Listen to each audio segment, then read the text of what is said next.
भीतीची बंदूक त्यांच्या कपाळावरती किंवा मस्तकावरती आत्तापर्यंत ह्या सरकारने जी रोखली होती ती बंदूक आणि ती बंधनं जुगारून आताही स्वतःच्या जीवाची पर्वा न करता रस्त्यावरती उतरली। ही क्रांतीची ठिणगी आहे। रस्त्यावरती खड्डे पडतायत, पूल पडतायत, पक्ष फोडले जात आहेत, दानपेट्या म्हणजे राम मंदिराची पेटी दानपेटी फोडली जाते, फोडली म्हणजे लुटली जाते, पेपर फुटतायत। म्हणजे या सरकारला कशाचीच काही पडलेलं नाही। उद्धव साहेब, अभिजित दिपके नावाचा एक तरुण हा अमेरिकेत शिकत होता। सरन्यायाधीश सूर्यकांत यांचं जे झुरळा संदर्भातलं वक्तव्य आहे तरुणांना, त्यांनी बेरोजगारांना कॉकरोच म्हटलं, झुरळ म्हटलं, त्यानंतर तो तरुण संतप्त होतो आणि हिंदुस्थानमध्ये येऊन एक आंदोलन सुरू करतो आणि त्याला तरुणांचा प्रचंड पाठिंबा मिळतो, जे आतापर्यंत गेल्या 12 वर्षामध्ये कोणत्याही विरोधी पक्षाला करता आलं नाही। हे आपल्या सगळ्या विरोधी पक्षाचं अपयश आहे असं आपल्याला वाटत नाही का? आहेच ना की काल त्यांच्यासमोर परवा जो काय लाठी हल्ला झाला, एक मुलगी विवळून सांगत होती, आक्रोश करत होती, म्हणजे उद्वेग होता की तिचे कपडे फाडले गेले, अनेकांना काठीला खिळे लावून मारले, ह्याच्यामध्ये काही त्यांचे गुंड घुसवले जे सिव्हिल ड्रेसमध्ये होते, पण त्यांच्या हातात पोलिसांचे दांडुके होते। सिव्हिल ड्रेसमध्ये नागरी वेशामध्ये हे गुंड दिसत आहेत। हे गुंड कोणाचे आहेत? भाजपचे आहेत, RSSचे आहेत का पाकिस्तानमधून आणले? आता जवळपास 20-22 मुला मुलींनी आत्महत्या केली। त्यांचे पालक त्याच्यामध्ये होते ना। का ही मुलं रस्त्यावरती का उतरले? परीक्षा केंद्रात जाऊ इच्छिणारी मुलं रस्त्यावरती का उतरले? ह्याचा विचार कोण करणार? नमस्कार। देशामध्ये कालपर्यंत भयान शांतता होती। इतकी शांतता की या देशामध्ये जिवंतपणा आहे की नाही असं एक वातावरण होतं, ज्याला आपण वादळापूर्वीची शांतता म्हणू शकता। पण अचानक एक वादळ या देशामध्ये निर्माण झालं आणि त्या वादळाचा केंद्रबिंदू प्रधानमंत्री नरेंद्र मोदी यांच्या घरापासून अर्धा किलोमीटरवरचं जंतर मंतर, देशातल्या तरुणांच्या विद्रोहाचं ते केंद्र बनलं, संतापाचं केंद्र बनलं आणि या वादळामुळे सारा देश आज ढवळून निघाला, पेटून निघाला आणि ह्या वादळापुढे या देशातले चाणक्य म्हणून घेणारे नेते, विष्णूचे अवतार म्हणून घेणारे नेते हे निष्प्रभ ठरले। याच्याबरोबर दुसरं एक वादळ निर्माण झालं, ते म्हणजे राम मंदिर, अयोध्येतलं जे राम मंदिर आहे त्या राम मंदिराच्या लुटीचा विषय हा सुद्धा तेवढाच गंभीर आहे। या दोन्ही विषयात ज्यांनी पहिल्या दिवसापासून सहभाग घेतला, सक्रिय राहिले, बळ दिलं या दोन्ही लढ्यांना, ते एकमेव नेते आज म्हणजे महाराष्ट्र राज्याचे माजी मुख्यमंत्री आणि शिवसेना पक्षप्रमुख उद्धव ठाकरे। शिवसेना पक्षप्रमुख उद्धव ठाकरे हे दिल्लीत होते। दिल्लीत जाऊन त्यांनी जंतर मंतरला आंदोलकांची भेट घेतली, जखमींची भेट घेतली आणि अत्यंत ते व्यथित झाले, संतापले। मी स्वतः पाहिलं। आज ते आपल्याबरोबर या सामनाच्या स्टुडिओमध्ये चर्चेला आहेत। उद्धवजी नमस्कार। नमस्कार। उद्धवजी, आपण राजधानी दिल्लीमध्ये होता, देशाची राजधानी आहे आणि देशाची राजधानीतून आपण एक देश आपल्या नजरेने प्रत्येक नेता पाहत असतो। तुम्ही काल काय पाहिलं? गेल्या अनेक वर्षांपासून देश जे भोगत आला, देशाची फसवणूक झालेली आहे। दरवेळेला चांगल्या गोष्टीसाठी देश मतदान करत असतो। 2014 पासून आत्तापर्यंत देशाला नुसती प्रलोभनं दाखवली गेली आणि प्रत्यक्ष पदरात काही पडलेलं नाही आहे। आपण जे मगाशी म्हणालात की जो एक उद्रेक आहे, हा उद्रेक केवळ नीट परीक्षेच्या पेपरफुटीचा नाही आहे, तर हा उद्रेक गेल्या 10 ते 12 वर्षामध्ये जी फसवणूक या देशाची केली गेलेली आहे त्याबद्दलचा हा असंतोष आहे। आणि आत्ता खरं म्हणजे जनतेच्या रूपाने विष्णूने अवतार घेतला आहे असं मी काल बघितलं। हा विष्णू आहे देश वाचवण्यासाठी, धर्म वाचवण्यासाठी। धर्म म्हणजे केवळ हिंदू मुसलमान असा नाही आहे, माणुसकीचा धर्म। हा वाचवण्यासाठी जे रस्त्यावरती उतरलेले तरुण आहेत त्यांच्यासोबत त्यांचे आईवडील आणि आजी आजोबासुद्धा आहेत. म्हणजे हा विष्णूचा अवतार आहे जो देश वाचवण्यासाठी यांनी जन्म घेतलेला आहे. उद्धवजी, आणि आपण पाहिलं असेल आणि आपण चिंता व्यक्त केली की दिल्लीच्या अनेक रस्त्यावर हा संपूर्ण ज्याला तुम्ही जेन झी म्हणता हा तरुण अत्यंत संतप्त काही लोक त्याला झुरळ म्हणतात, हो झुरळ म्हणतात, कॉक्रोच म्हणतात. होय, पण हा ज्या पद्धतीनं तो दिल्लीच्या रस्त्यावर संतप्त होऊन वावरत होता, फिरत होता, पोलिसांशी संघर्ष करत होता, हे योग्य आहे का? एक गोष्ट मला मुंबईपासून दिल्लीपर्यंत लक्षात आलेली ती म्हणजे ही सर्व जनता भीतीच्या पलीकडे गेलेली आहे. भीतीची बंदूक त्यांच्या कपाळावरती किंवा मस्तकावरती आत्तापर्यंत ह्या सरकारने जी रोखली होती ती बंदूक आणि ती बंधनं झुगारून आताही स्वतःच्या जीवाची पर्वा न करता रस्त्यावरती उतरले. आणि का उतरणार नाही याचं कारण असं की 2014पासून एका भोळ्या अपेक्षेने, भाबडेपणाने ज्यांना पाठिंबा दिला त्यांनीच पाठीतवार केल्याची भावना या जनतेच्या मनात आहे. आणि बघा ना तुम्ही, प्रत्येक ठिकाणी नकार घंटाच आहे. रोजगार मिळत आहेत का? नाही. रोजगार मिळत नाही आहे. महागाई कमी होते का? नाही. पेट्रोलचे भाव कमी झालेत का? गॅसचे भाव झालेत का? नाही. पेट्रोलमध्ये आता इथेनॉलचं मिश्रण म्हणजे त्याच्यातसुद्धा भेसळ व्हायला लागलेली आहे. रस्त्यावरती खड्डे पडत आहेत, पूल पडत आहेत, पक्ष फोडले जात आहेत, दानपेट्या म्हणजे राम मंदिराची पेटी, दानपेटी फोडली जाते, फोडली म्हणजे लुटली जाते, पेपर फुटत आहेत. म्हणजे या सरकारला कशाचीच काही पडलेलं नाही आहे. म्हणजे सरकार अपयशी आहे किंवा सरकार पूर्णपणे किंवा सरकार लुटारूच्या भूमिकेत आहे? नक्की तुम्हाला काय म्हणायचं आहे? सरकार म्हणजे शेवटी काय, सरकारी एक यंत्रणा आहे, व्यवस्था आहे. ज्यांना ती व्यवस्था यंत्रणा चालवता येत नाही अशा लोकांच्या हातातही सरकार आहे.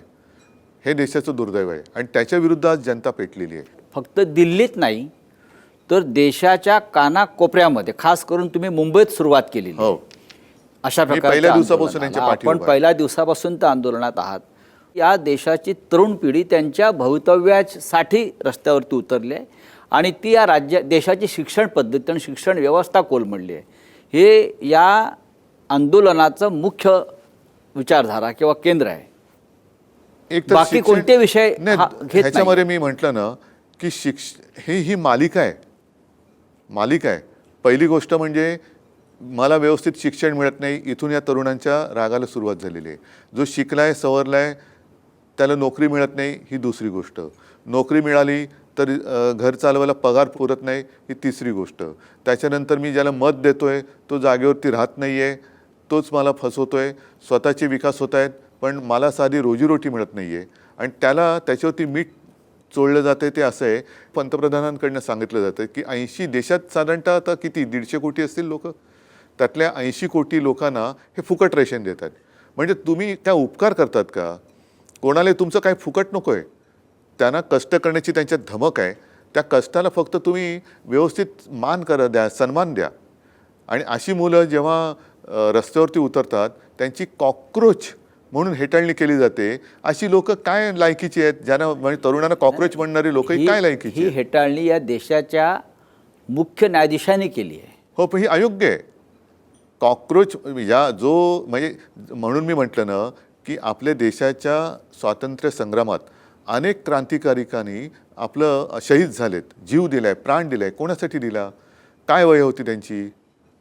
ही जेनझीच म्हणजे याला आपण आता जेनझी म्हणतो, तेव्हा तो शब्द नसेल मला माहिती नाही कारण मी नव्हतो त्या काळामध्ये, आपणही नव्हतो.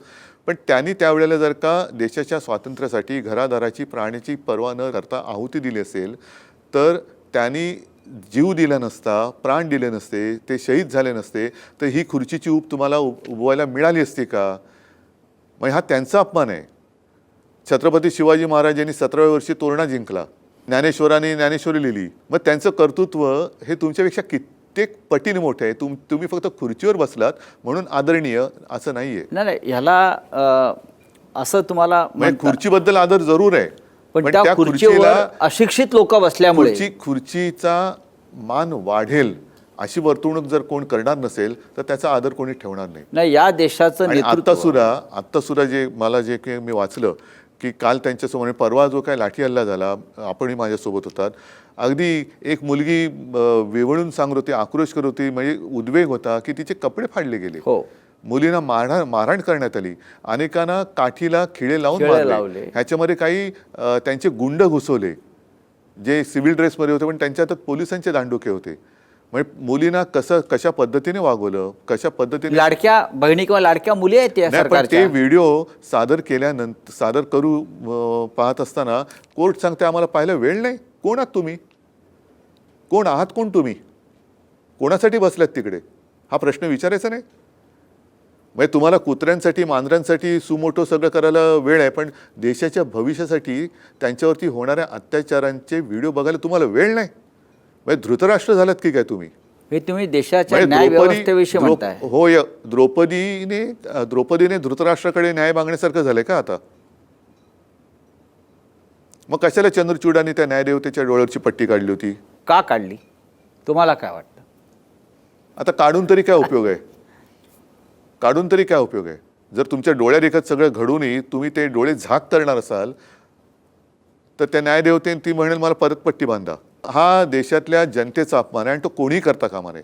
सगळं त्यांच्याबद्दल काही बोललं तर लगेच हक्कभंग होतो किंवा मानहानी होते, पण माझ्या देशाच्या भविष्याशी तुम्ही टिंगल करताय, ही देशाची मानहानी आहे.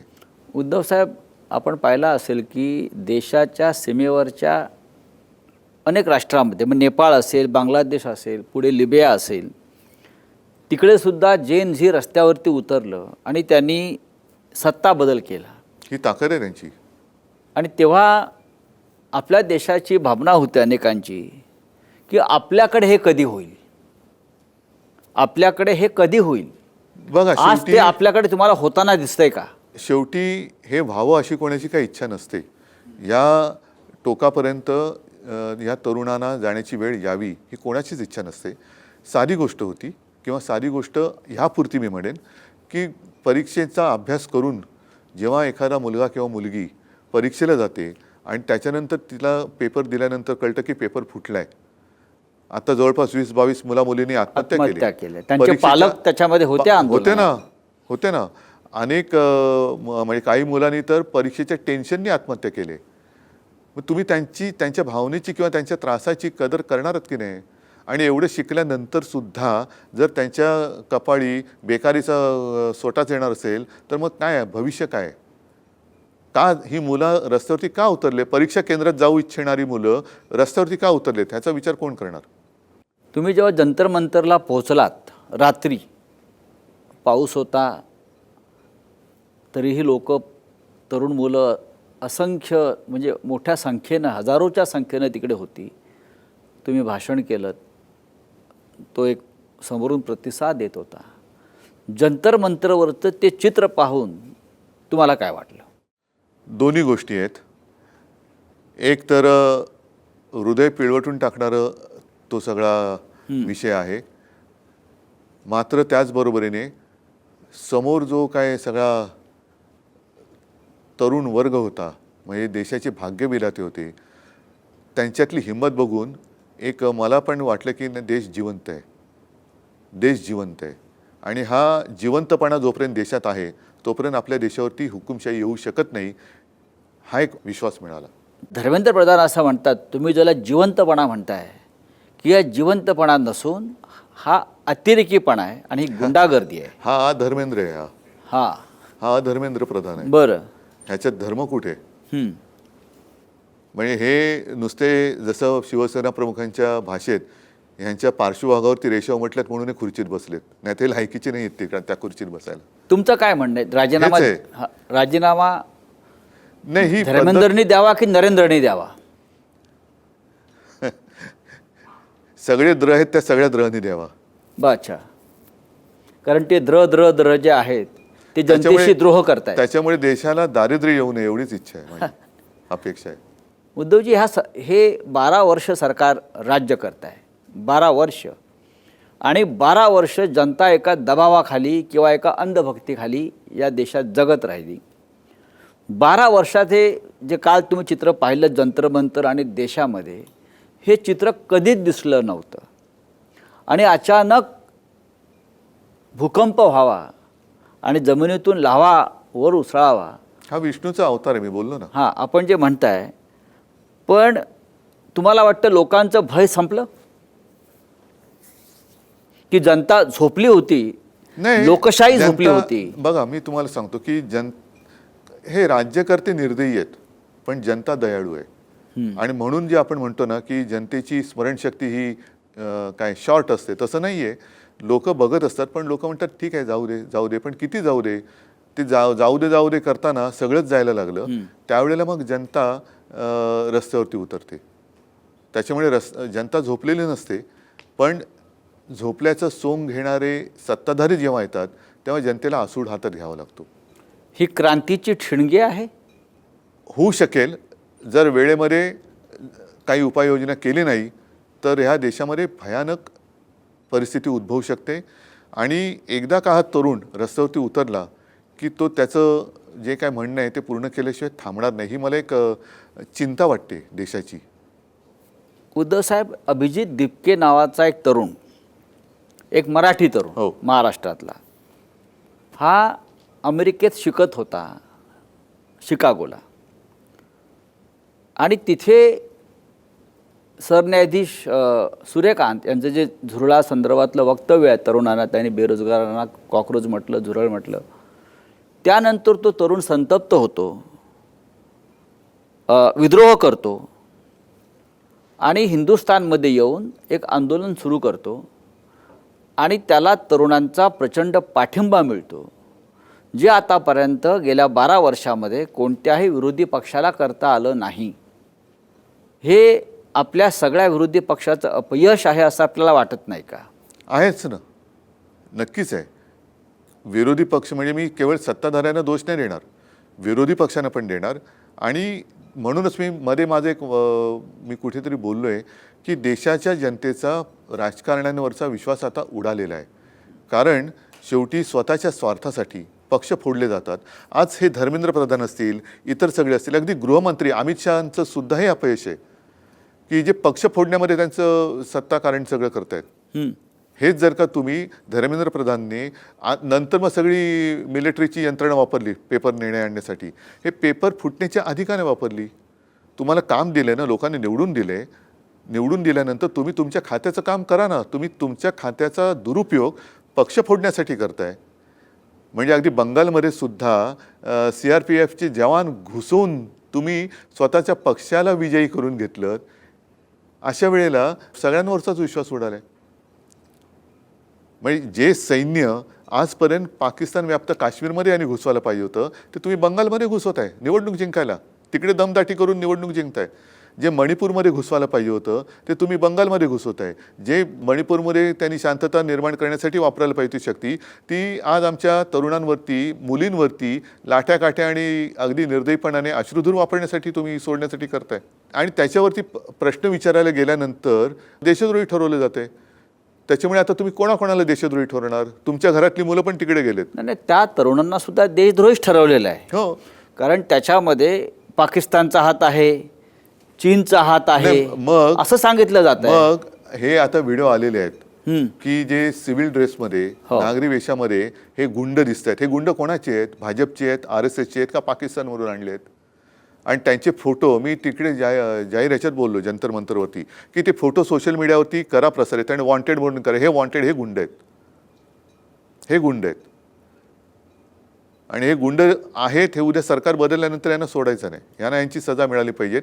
जे मोदी म्हणालेत की जे अपराधी आहेत त्यांना सोडणार नाहीत, पहिले ह्या गुंडांना अटका करा. पोलीस ज्यांच्या नेम प्लेट नाही आहेत, मग हे कोण आहेत?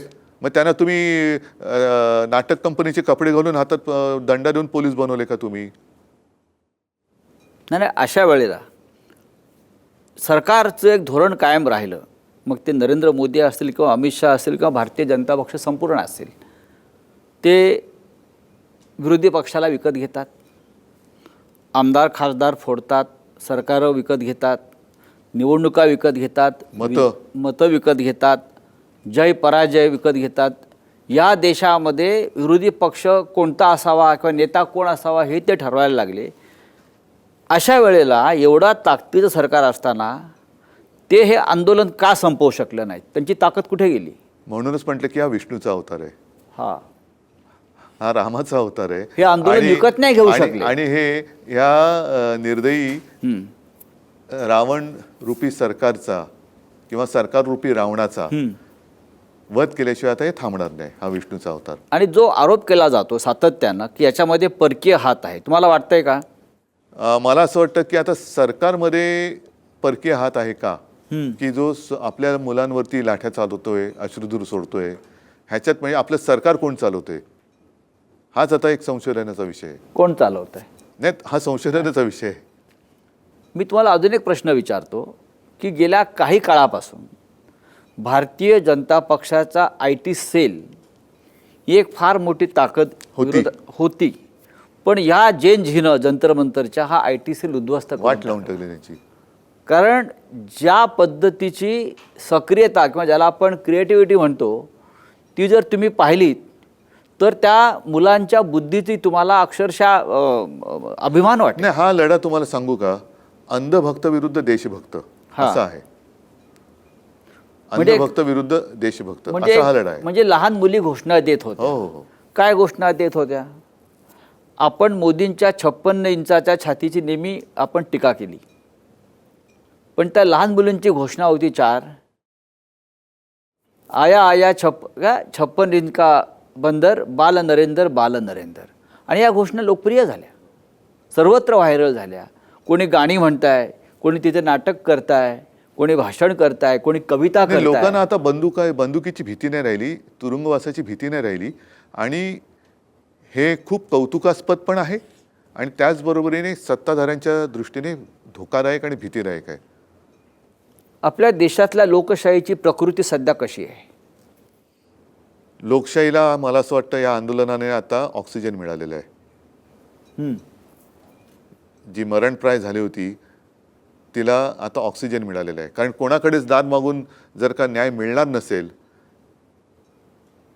आणि द्रौपदीचं वस्त्रहरण होताना धृतराष्ट्र काही हलणार नसेल तर मग ती कोणी कविता लिहिली ना, सुनो द्रौपदी शस्त्र उठा लो, अब गोविंद ना आएंगे. पण ही जर लोकशाहीची प्रकृती जर आता सुधारत असेल तर ही लोकशाही पुन्हा ताठकण्यानं उभं राहण्यासाठी या देशातल्या संपूर्णपणे उद्ध्वस्त केलेल्या संविधानिक संस्था आहेत, न्यायालयं असतील, निवडणूक आयोग असेल किंवा गव्हर्नर्स असतील, लोकसभा, राज्यसभा, ह्यांच्या बळावर लोकशाही ही सुदृढ राहते.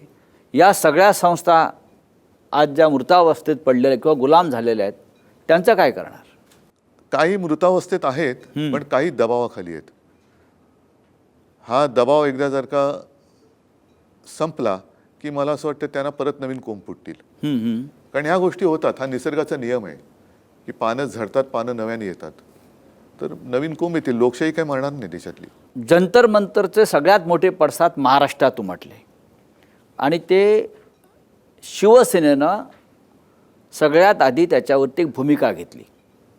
तुम्ही किंवा आदित्य ठाकरे ह्याने नुसती भूमिका घेतली नाही तर आपण शिवाजी पार्वण शिवतीर्थावरती जो एक विराट असा तरुणांचा एक मेळावा घेतलात आणि त्याच्यामध्ये ज्या आपल्या भूमिका मांडल्यात त्याच्यामुळे अख्ख्या महाराष्ट्राच्या कानाकोपऱ्यामध्ये आता पडसाद उमटू लागलेले आहेत.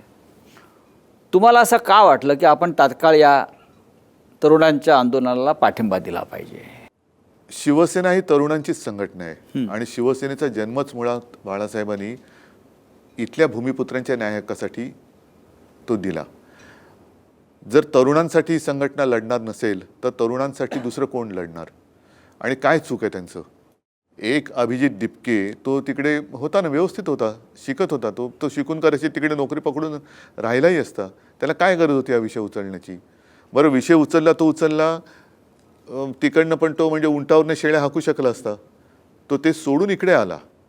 आल्यानंतर आज अनेक तिकडे असंख्य तरुण मुलं मुली हे घरदार सोडून कित्येक दिवस, जवळपास आता महिना झाला, हे तिकडे आहेत आणि रोज गर्दी वाढते.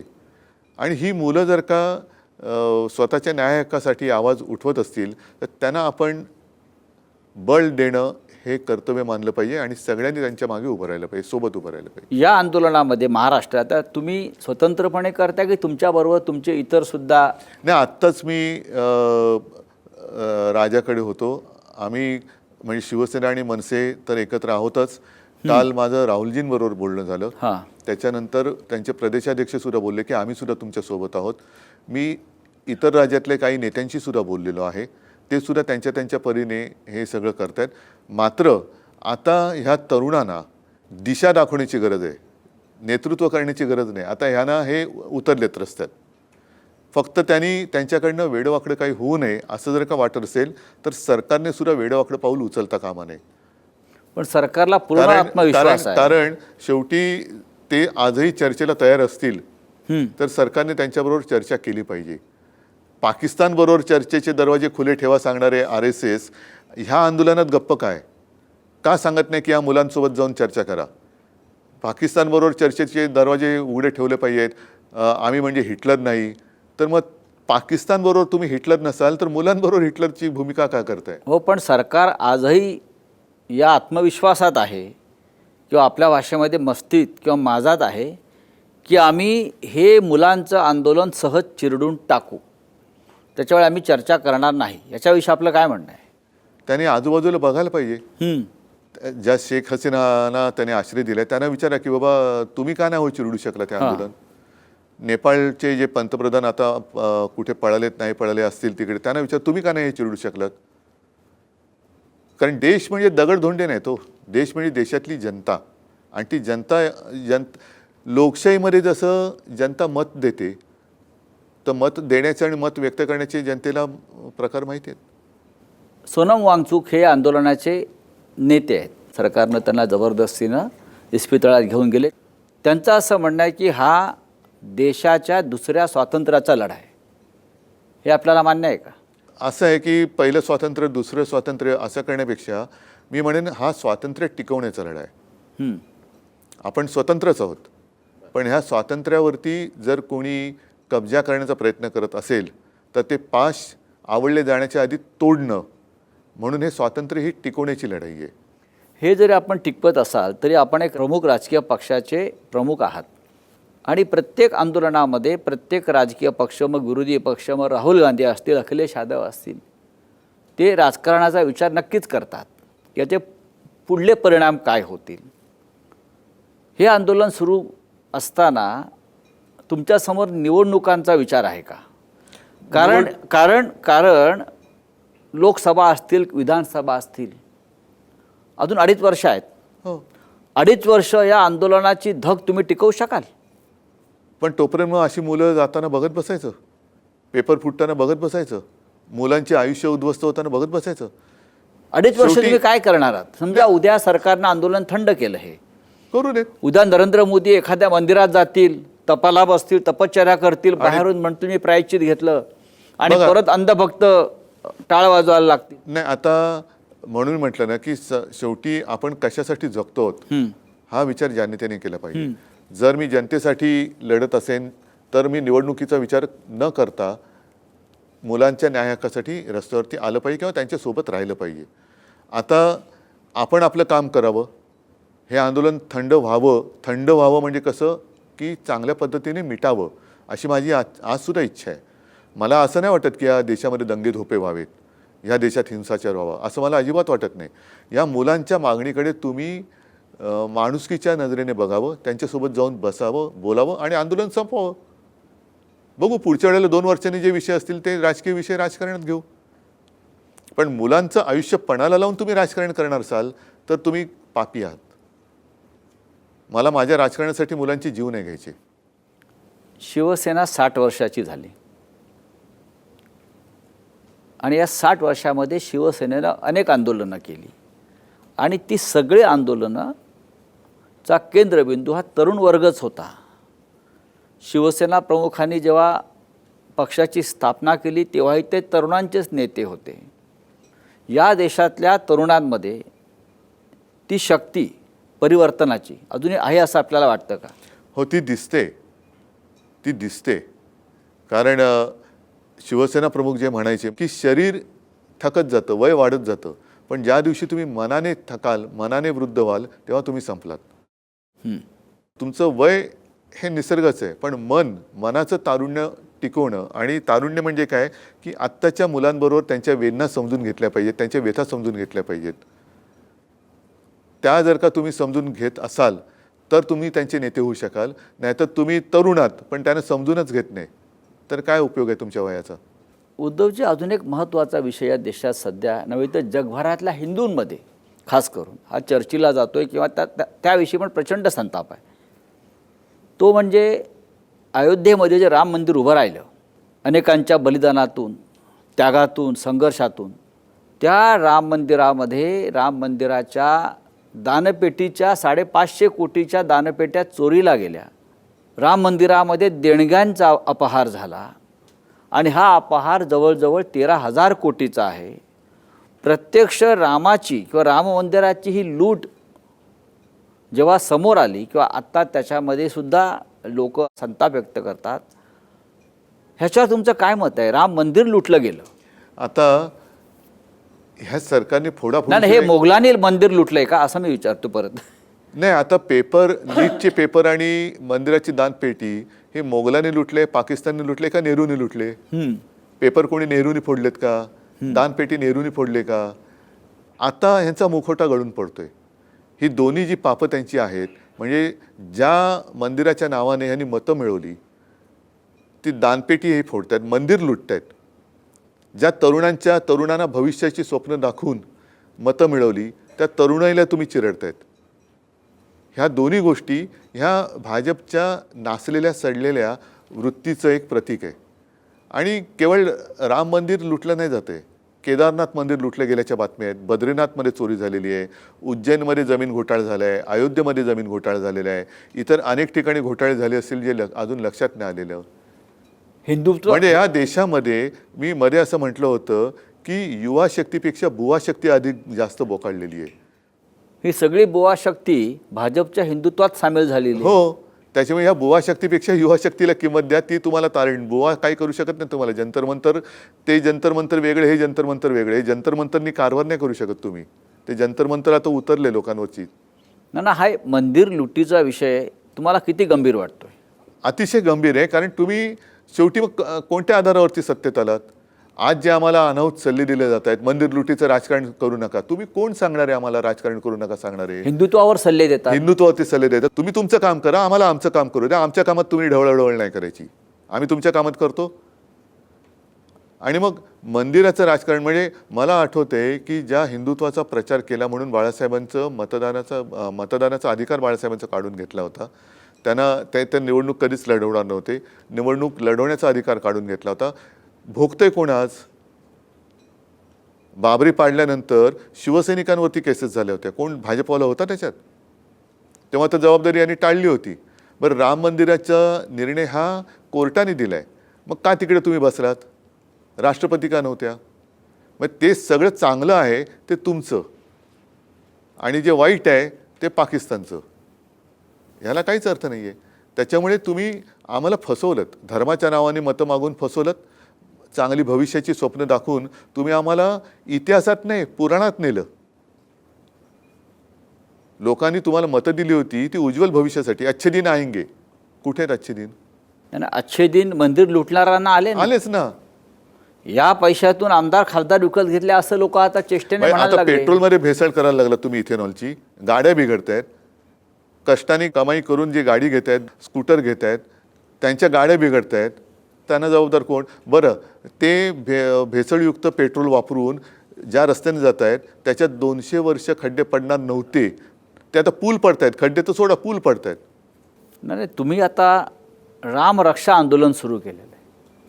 कारण राम रक्षा करणं हे आमचं काम आहे. हां. राम रक्षा बोलणं हे आमच्या मुख्यमंत्र्यांचं काम आहे. ते काम त्यांच्यावरती सोपवलेलं आहे. रामाचं संरक्षण तुम्ही करायला निघालेलं आहात. ह्याच्यावर एक टीका होते आहे की रामाचे संरक्षण करणारे तुम्ही कोण? तुम्हाला अधिकार दिला कोणी? आम्ही राम बघतो. स्पष्ट बोलायचं, राम का तुमच्या बापाचं आहे? बापाचं आहे का? राम आमचा सगळ्यांचा आहे. आणि तुम्ही रामाच्या आडून पापं करताय. आम्ही राम रक्षक आहोत, आम्ही रामाचे रक्षक आहोत. जो राम आम्ही आमची रक्षा करण्यासाठी म्हणून त्याचा धावा करतो. आज मग ह्यालाच तर कलियुग म्हणतात. उद्धव साहेब, आपण जी राम रक्षा आंदोलनाची सुरुवात मुंबईतून केली आणि एकदम तुम्ही नागपूर निवडलं. एकदम नागपूर देशाच्या मध्यवर्ती ठिकाणी आहे ना. म्हणजे नागपूरला गेल्याचं अनेकांना नाही आता मला काय झालं, आपल्याकडे ना शब्दखेळ करणारे खूप आहेत. आता त्याच्यावरनं सुद्धा मला मुख्यमंत्री म्हणाले की यांना रामरक्षा पाठ नाही आहे. नाही मला पाठ, पण म्हणून मी काय यांच्यासारखं टेलिप्रॉम्प्टर लावून रामरक्षा म्हणू? मला माझ्या मनाची जी काय गोष्ट आहे ती बोलता येते ना न वाचता. पण मी रामरक्षा करणाऱ्या लोकांचा प्रतिनिधी म्हणून तिकडे गेलेलो आहे. आश्चर्यकारकरित्या या राम मंदिर लुटीचा विषय काँग्रेस पक्षानं उचलून धरला, समाजवादी पक्षानं उचलून धरला, इतरसुद्धा अनेक राजकीय पक्षांनी या विषयाला महत्त्व दिलं आहे राष्ट्रीय स्तरावर. हा एक तुम्हाला बदल दिसतोय का विचारसरणीत होत असलेला? हळूहळू लोक असेल, माझ्या विचारात तर काय बदल नाही झालेला. मी पहिल्यापासून आमचं हिंदुत्व जे माझ्या आजोबांपासून चालत आलेलं, माझ्या वडिलांपासून आलेलं आहे, बाळासाहेबांनी सांगितलेलं आहे, तेच हिंदुत्व घेऊन मी पुढे चाललेलो आहे. आणि बाळासाहेबांच्या हिंदुत्वामध्ये ही एक गोष्ट होती राज्यकारभाराच्या दृष्टीने. ते आता व्हिडिओ सगळीकडे फिरत आहेत की जर का आपलं सरकार असताना मोर्चे आले तर एका मर्यादेच्या इकडे तुम्ही अडवा, पण त्याच्यानंतर त्यांच्यावरती लाठी नाही उगारायची. सामोरे ज्या विषयाशी संबंधित तो मोर्चा असेल त्या विषयाचा मंत्री त्यांना जाऊन भेटेल आणि त्यांना विचारेल, मायबाप जनव बोला काय पाहिजे, समजवा त्यांना, त्यांचं काय पाहिजे ते ऐका, हवं नको ते त्यांना नीट विचारा. हे आमचं हिंदुत्व आहे. तिकडे राम मंदिराच्या दानपेट्या लुटल्या, मतपेट्या लुटल्या, दानपेट्या लुटल्या, नाही इतर निवडणुकीत मतपेट्या लुटल्या. पेट्याही लुटल्याच, म्हणजे सगळंच लुटलं. आणि महाराष्ट्रात आपल्या 6 खासदारांवरती दरोडा पडला. याकडे तुम्ही कसं पाहता? मी मगाशी म्हटलं ना की ह्यांना कारभार चालवता येत नाही आहे आणि चालवायचा नाही आहे. यांना सत्ता कशासाठी पाहिजे हेच कळत नाही आहे. सत्ता कशासाठी एवढी संपूर्ण, म्हणजे तुम्ही सत्तांध आहात, सत्ता मिळवण्यासाठी निवडणूक लढणं राजकारणामध्ये आहेच, त्याच्यात काही गैर नाही आहे.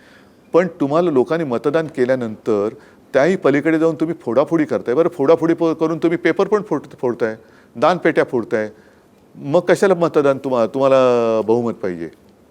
बहुमत आहे ना, सरकार आहे, 12 वर्ष तुम्ही पंतप्रधान आहात. आता 12 वर्षात जवळपास मधली माझी 1-2.5 वर्ष सोडली तर त्यांचंच सरकार चाललेलं आहे गद्दारीच्या जोरावर. सरकार जे आहे केंद्रातलं असेल किंवा राज्यातलं असेल, हे विरोधी पक्षाचं अस्तित्व संपवू पाहत आहे. विरोधी पक्षांना काही कामच ठेवायचं ते बोललेच आहेत ना, त्यांचे नड्डा वगैरे तेव्हा बोललेच होते. तुम्ही आमदार खासदार निवडून आणायचे आणि भाजपनं किंवा मेंढ्याने ते पळवायचे किंवा विकत घ्यायचे, असं त्यांनी एक धोरण ठरवलेलं दिसतंय. ते जरी असलं, म्हणूनच मी मगाशी म्हटलं ना, आपला जो प्रश्न होता की राजकीय पक्षांवरचा लोकांचा विश्वास उडाला का, तर लोकांना यांना धडा शिकवायचा आहे की तुम्ही फोडून काय फोडाल. आम्ही तुमच्या विरोधात मतदान करून दिलेले आमदार, नगरसेवक, खासदार फोडत असाल तर आम्ही तुम्हाला पूर्णपणे बदलून टाकतो, उखडून टाकतो देशातून तुम्हाला. म्हणून या एका निश्चयाने लोक जनता रस्त्यावरती उतरली. कारण हे जे तुमचे विरोधक काय टीका करतात तुमच्यावर की ठाकरेंना त्यांचे खासदार सांभाळता येत नाहीत. तुम्हाला तुमचा कारभार कुठे सांभाळता येतोय? तुम्हाला कारभारच करता येत नाहीये. आणि आज गृहमंत्री तरी कुठे आहेत? दिसत आहेत कुठे? नाहीच ना. महाराष्ट्रात पण नाही, देशात पण नाही आहेत. मुलींवरती अत्याचार करणारं सरकार. दिल्लीचं गृह खातं आहे कोणाकडे? जर का नीट पेपर फुटीवरनं धर्मेंद्र प्रधानांचं अपयश आपण मानलं आणि त्यांचा राजीनामा मागतोय, तर या मुलींवरती विचित्र पद्धतीने लाठीमार करणाऱ्या गृहमंत्र्याचा सुद्धा राजीनामा मागितला पाहिजे. हा जो राजकारणाला गद्दारीचा रोग जडलेला आहे, फार खोलवर तो कॅन्सर वाढत गेलेला आहे, हा कसा संपेल? त्याच्यासाठी तर या विष्णूचा अवतार उतरलाय रस्त्यावर. हा विष्णूचा अवतार आहे. अशा प्रकारच्या राजकारणाची आपण कधी कल्पना केली होती का? गेल्या काही दिवसापासून येत होती. जेव्हा शिवसेना हा पक्ष फोडला, पक्ष चोरला. आता ह्याच्यामध्ये एक सांगतो तुम्हाला, शिवसेनेचं नाव आणि निशाणी ही गद्दाराला दिली. निशाणी ही गोठवली पाहिजे आणि नाव दुसऱ्याला देण्याचा अधिकार निवडणूक आयुक्ताच्या बापाला नाही. तो मी मानायला तयार नाही. हे मी ऑन रेकॉर्ड बोलतोय. कारण शिवसेना हे नाव माझ्या वडिलांनी दिलेलं आहे. ते बदलण्याचा अधिकार ह्या देशात कोणालाही नाही आणि तो मी ऐकणारच नाही, मानणारच नाही. तेव्हा शिवसेना ही शिवसेनाच आहे. ती दुसरी आहे ती शहासेना आहे. त्याला तुम्ही शहासेना द्या, नाव द्या आणि त्यांना काय तोफ द्या, अणुबॉम्ब द्या, विमान द्या, राफेलचं निशाणी म्हणून चालेल मला. याला न्यायालय किती जबाबदार आहेत? आता मधल्या काळामध्ये सगळेच म्हणतात ना की न्यायालयाने, म्हणजे हेच आत्ताचे जे सरन्यायाधीश आहेत तेच म्हणाले की न्याय नाकारणं म्हणजे न्याय नष्ट करणे, डिस्ट्रॉय होय. करणे. कारण आता नवीन केस झाली आमची 6 खासदारांची. हो, तेच मी विचारतो. मग हे अजून चालूच पहिला आहे. निकाल लागायचा आहे आणि दुसरी केस चालू झाली. या सगळ्याचा निकाल, पहिल्याचा निकाल लागत नाही. या सगळ्याचा निकाल आता ही जनता लावेल. हा जो पैशाचा खेळ महाराष्ट्राच्या राजकारणात सुरू झालेला आहे, हा इतका पैसा येतो कुठून? 50-50 कोटीला जर आमदार खासदार विकले जातात, 50 कोटी लहान रक्कम नाही आहे उद्धवजी, तुम्हालाही माहिती आहे. हा पैसा एवढा कुठून येतो? का मिसिंग लिंकमधून येतो, की खड्ड्यातून येतो, का घरी छापतात, की घरी छापतात? का पाकिस्तानातून येतो? नाही, हे एकदा लोकांना कळलं पाहिजे. तुमचं काय मत? हा पैसा येतो कुठून? सरकार बदलल्यानंतर पहिला शोध तोच लावावा लागेल. हा पैसा आला कुठून आणि गेला कुठे? कारण हे फार फार वाईट चाललेलं आहे. म्हणजे तुम्ही काही करा, मी तुम्हाला विकत घेऊ शकतो, ही मस्ती फार वाईट आहे.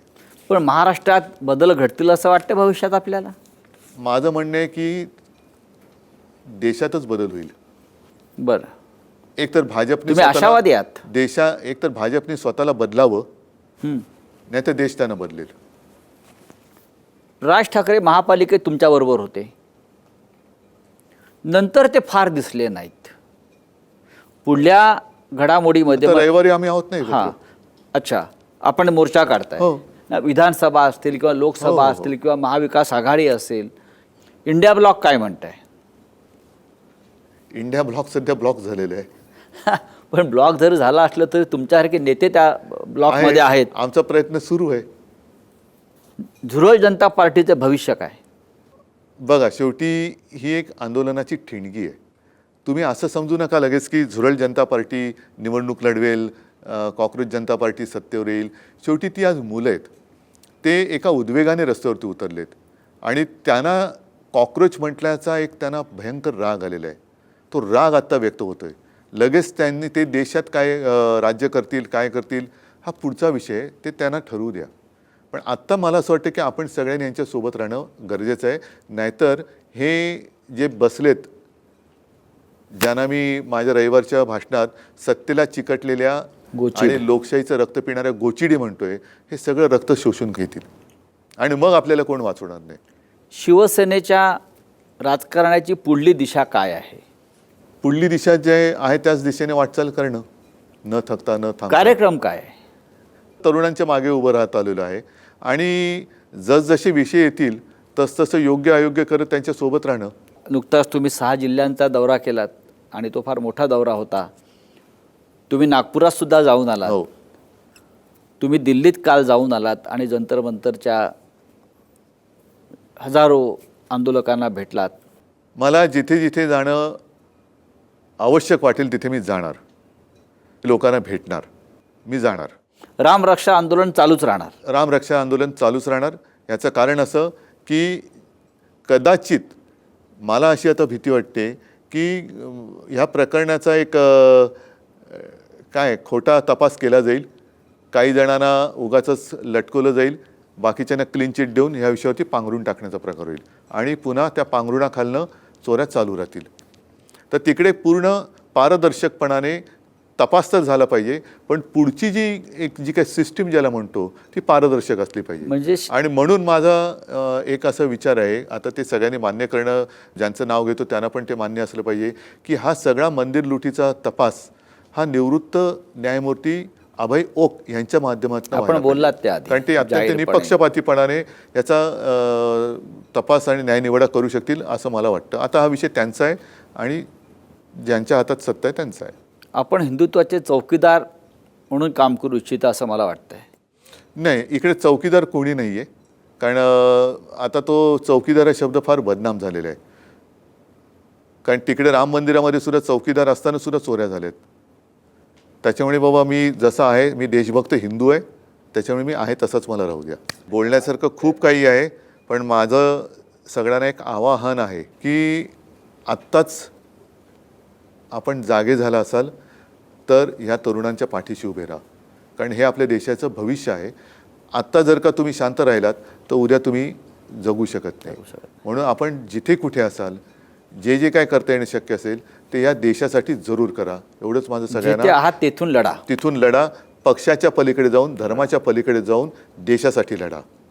धन्यवाद. जय हिंद, जय हिंद, जय महाराष्ट्र.